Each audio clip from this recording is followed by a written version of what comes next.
बहुत मशकूर हूँ, शुक्रिया अदा करता हूँ कि शॉर्ट नोटिस पर आप यहाँ तशरीफ़ लाए और मैं समझता हूँ कि आप भी काफ़ी इसमें पर्टिकुलर हैं कि एक बहुत इम्पॉर्टेंट और हसास इशू पर हम आज बात करने वाले हैं, जो ऐसा इशू है जिसने कि हमारी सोसाइटी में, हमारे तबकों में कुछ इंतशार पैदा कर दिया है। मेरे साथ में ओबीसी के मोर्चा चेयरमैन फयाज साहब हैं।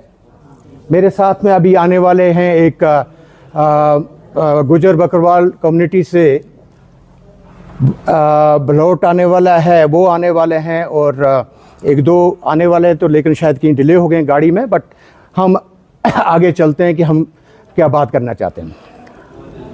मैं समझता हूं कि एक बहुत ज़्यादा इम्पॉर्टेंट इशू है जिस पर हमें रेस्पॉन्स करना चाहिए। मैं उन सारे लोगों को, दानिश्वरों को, रहनुमाओं को कोई चैलेंज तो नहीं करता हूं, लेकिन उनके गोशगुजार करना चाहता हूं कि हकीकत रिजर्वेशन की क्या है और वो रिजर्वेशन को किस तरीके से अवाम में और ख़ुसूसन हमारा जो नौजवान तबका है उसमें पेश कर रहे हैं। जहाँ तक इधर रिजर्वेशन का ताल्लुक़ है,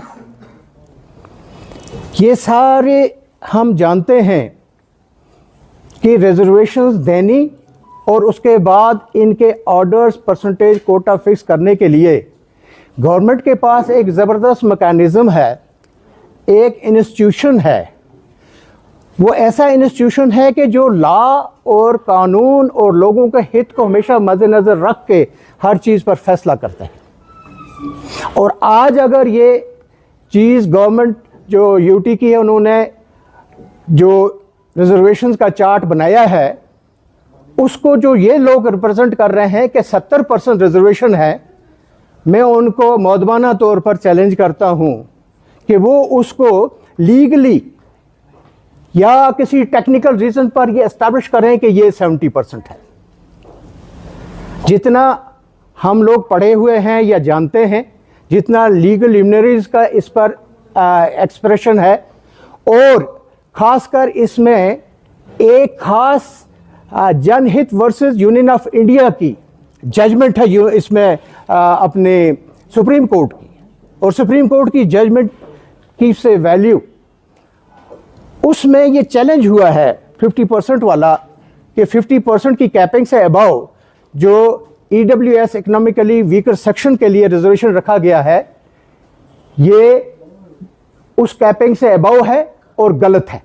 और दूसरी चीज़ जो मैं हैरान रहा कि उसमें जो जनहित वालों ने चैलेंज किया है, वो ये किया है कि आपके कानून के मुताबिक जो अर्लियर डिसाइड हुआ है कि इकोनॉमिकली वीकर सेक्शन जो है, this is not a reserved category, it belongs to the open category. It doesn't, इसका जो स्टेटमेंट है लॉ का 103 का जो वो मॉडिफाई ये हुआ था अमेंडमेंट, उसमें दिखाया हुआ है कि this is applicable only to the open merit students are the candidates, it is not applicable to the reserved categories of ST, SC और ओबीसी। वाइल जनहित वाले गए थे ये प्ली लेकर सुप्रीम कोर्ट में कि जब ये ओपन कैटेगरी का, तो हमको भी इसमें पार्टिसिपेट कर रहे थे, because it is horizontal reservation. Horizontal reservation वो है जो मेरे रफीक बलोट अभी पहुंच गए, मेरे साथी या गुजर बकरवाल कम्युनिटी से है, तो वेलकम, हमने स्टार्ट कर दिया है। तो इसमें जो हॉरिजॉन्टल रिजर्वेशन वाला मसला होता है वो ये होता है कि it doesn't go vertical, it cuts across the reservations, कि जहां कोई भी ईडब्ल्यूएस जो है ना एसटी में जा सकता है, ना ओबीसी में जा सकता है, ना दूसरे जा सकता है। और सुप्रीम कोर्ट ने जजमेंट दी है कि these reserved classes are not entitled, they do not qualify for this reservation, this reservation is only meant for open merit consideration. और इसमें सेटल्ड लॉ है कि ये ओपन मेरिट है, ये किसी की रिजर्वेशन नहीं है। फिर वहाँ दूसरा जो रिजर्वेशन रह जाता है आपको स्पोर्ट्स का, और इसका फोर्सेस का, that is again A horizontal reservation. Horizontal reservation में क्या चीज़ है, थोड़ा सा मैं एक्सप्लेन कर दूं। अगर हमारे पास 5 सीटें स्पोर्ट्स की आ गई या फोर्सेस की आ गई या हैंडीकैप की आ गई, उसमें जिस कैटेगरी से वो बिलोंग करता होगा वो उसमें मेरिट में चला जाएगा। अगर वो हैंडीकैप है या फोर्सेस वाला है, अगर वो एसटी का है वो एसटी में कट कर जाएगा, वो ओबीसी में ओपन मेरिट में नहीं आएगा। अगर वो ओपन मेरिट का है तो ओपन मेरिट की सीट में जाएगा, अगर वो ओबीसी का है तो ओबीसी की मेरिट में जाएगा। डू यू जस्टिफाई कि ये कोई किसी के खाते में जाए? ये अपना अपना मेरिट है। अल्टीमेटली ये टोटल जो मेरिट है ये सिर्फ और सिर्फ 50% के कैपिंग के विद इन कैपिंग है। इसमें कहीं भी कोई गुंजाइश नहीं है कि जहां ये लोग बता सकें कि ये कोई रिजर्व क्लासेस जो ज़्यादा हैं बनस्बत ओपन कैटेगरी के। हाँ, एक चीज़ हम यहाँ बताएं आपको, मेरे अजीज़ नौजवान स्टूडेंट्स, खासकर मैं बोल रहा हूँ उनको जो प्रोफेशनल स्टूडेंट्स हैं, वो बड़े कंसर्न हैं इसमें, जिनका नीट के एग्ज़ाम्स होते हैं या दूसरे होते हैं उनके रिजर्वेशंस के लिए। नीट का कंपटीशन जो है ऑल इंडिया लेवल पर है, स्टेट लेवल पर नहीं है ना। ऑल इंडिया लेवल पर जो है वहाँ हमारे जहाँ जो आरबीए की रिजर्वेशन 8% रखी गई है वो ज़ाया हो रही है। Nobody you are getting benefit of that one. And RBA में कौन लोग हैं? जो डिस्टेंट प्लेसेस से हैं, फार ओवर प्लेसेस से हैं, जहाँ एसटी एससी कवर नहीं होता है वो हैं। हालांकि ये हमारी बदकिस्मती है कि मैं कहूँगा जो इससे पहले आरबीए यहाँ रखा गया है उसमें चाडूरा भी आरबीए में है, उसमें गांधरबल भी आरबीए में है, जबकि आरबीए पुंछ रजौरी के लिए होना था, गुरेज के बूढ़ी के लिए होना था, कुपवाड़ा के डिस्टेंस प्लेसेस के लिए होना चाहिए था, कंगन की डिस्टेंस प्लेसेस के लिए होना था। और वो गांधरबल में भी एप्लीकेबल है, वो चाडूरा में एप्लीकेबल है, वो चरार शरीफ में एप्लीकेबल है। वो लोकल अपना पॉलिटिकली इन्होंने अपना रखा है, हाँ, इसलिए कि अपने सेटिस्फाई करने के लिए, वरना it is a waste of reservation with rest of the country. जहां कंट्री में 27% रिजर्वेशन है ओबीसी की, वहां आरबीए को तो कुछ नहीं मिलेगा, लेकिन ओबीसी को 27% मिलेगा। ये मैं इसमें एक जरूर इस पर टिप्पणी करूंगा। और साथ में एएलसी की और जो इसमें इंटरनेशनल बॉर्डर की रिजर्वेशन है वो भी इसी तरह 4 हैं जो अगेंस्ट वो कोटा जो फार फ्रंट प्लेसेस हैं ओपन कैटेगरी में है। वो भी ऐसा है कि रिजर्व इनके 50 के अंदर ही आता है। तो लेकिन वो सारे लोग कौन हैं जो एसटी एससी से नहीं है या ओबीसी से नहीं है। एक चीज मैं आपको और बताऊं, हमारे यहां आज तक ओबीसी का कल्चर नहीं था। इस गवर्नमेंट ने, हम बड़े ग्रेटफुल हैं जहां उन्होंने 32 साल की जदोजहद के बाद पहाड़ियों को उनका हक दिया एसटी का, वहां ही उन्होंने ओबीसी की 15-20 जातें और रिकॉग्नाइज करके उनको भी उसमें इंक्लूड किया। और आप जानते हैं कि ओबीसी कौन है? ओबीसी वो हैं जो हमारे कश्मीर में इस वक्त खासकर वैली में बहुत सारा, कम से कम 30% 35% लोग हैं जो नानवाई हैं, जो कश्तीबान हैं, जो लोहार हैं, जो सुनार हैं, जो मरकबान हैं, जो ट्रेड्समैन हैं। ये सारे का सारा तबका ओबीसी में कवर्ड है। मैं आपके माध्यम से आज उन सारे लोगों को इल्तिजा करूंगा कि आपके लिए रिजर्वेशन है, प्लीज कम फॉरवर्ड, अपने सर्टिफिकेट निकालिए और 27% रिजर्वेशन गवर्नमेंट ऑफ इंडिया के साथ क्लेम करिए। आप एससी एसटी से आगे जाएंगे, आपके बच्चे ऑल इंडिया सर्विसेज में जाएंगे, आईएएस आईपीएस में जाएंगे, अपना हक जीतिए, क्योंकि इनको मालूम नहीं है। और इसके लिए मुझे ज़रूर यकीन है कि मेरे फ्रेंड यहाँ बैठे हुए हैं, ये सारे अभियान चलाएंगे और अपने इन लोगों को हम भी मिल के साथ में उनको ये पहचानेंगे। तीसरी बात जो इसमें अभी जो एक तरफ एक जो ये एक फोबिया एक क्रिएट किया गया, इसके पीछे कोई ना कोई ताकत जरूर है, क्योंकि सारे लोग ये जानते हैं कि लीगल पॉइंट क्या है और लीगली ये ओके हुआ है, लीगली वेट हुआ है, रिजर्वेशन वेट हुई है, परसेंटेज वेट हुई है। और गवर्नमेंट के इंस्टीट्यूशंस वो इंस्टीट्यूशंस हैं who always test on the this scale पर, जो इसका जुडिशरी का होता है या हमारा जस्टिस का होता है, स्केल पर वो बराबर उतरता है और कभी वो गलत नहीं करते हैं। ये कोई इस किस्म का कहीं से सिविल सोसाइटी को इस्तेमाल किया जा रहा है, कहीं से स्टूडेंट्स को इस्तेमाल किया जा रहा है। लेकिन इस सारी चीज़ के बाद मैं मशकूर हूँ गवर्नमेंट का कि जिन्होंने जो कमेटी अपॉइंट की है, we welcome appointment of this committee. जिसमें कि बड़े विजनरी इन्होंने लोग जो रखे हैं, जो मिनिस्टर साहिबान और ख़ासकर हमारी जो उसके चेयरपर्सन है सकीना जी, विजनरी एक पर्सनैलिटी हैं। और अच्छी बात यह है कि अगर आप उसके आर्डर्स के पैरामीटर्स देखें, उसमें आर्डर कॉपी शायद आपने पढ़ी होगी, to these following committees appointed to see the redressal of the grievances of aspirants, redressal of the grievances of the aspirants.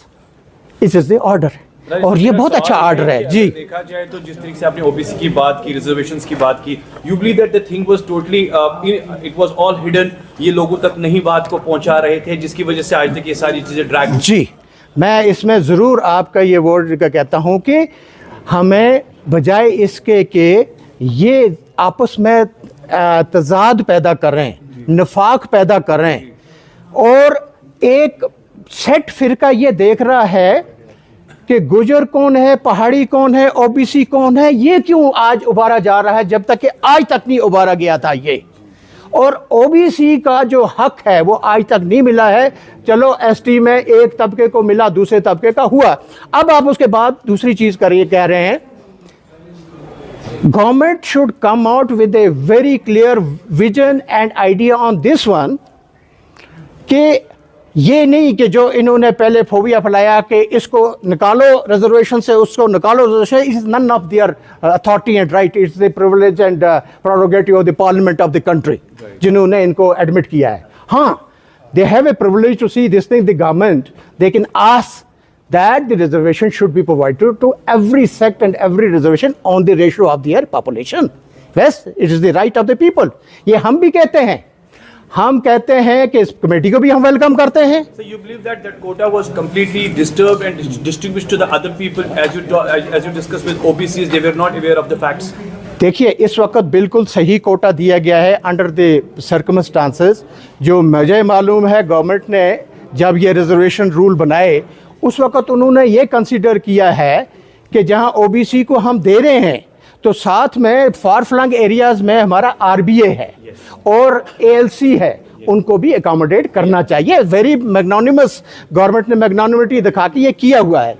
लेकिन जो कमेटी है, मैं ये समझता हूँ कि हमें कोई एतराज़ नहीं है इस चीज़ से कि कोई बच्चा आए, कोई मेरा भाई आए, मेरा हमसाया आए, वो कहे कि ये हकूक़ की बराबरी करनी चाहिए।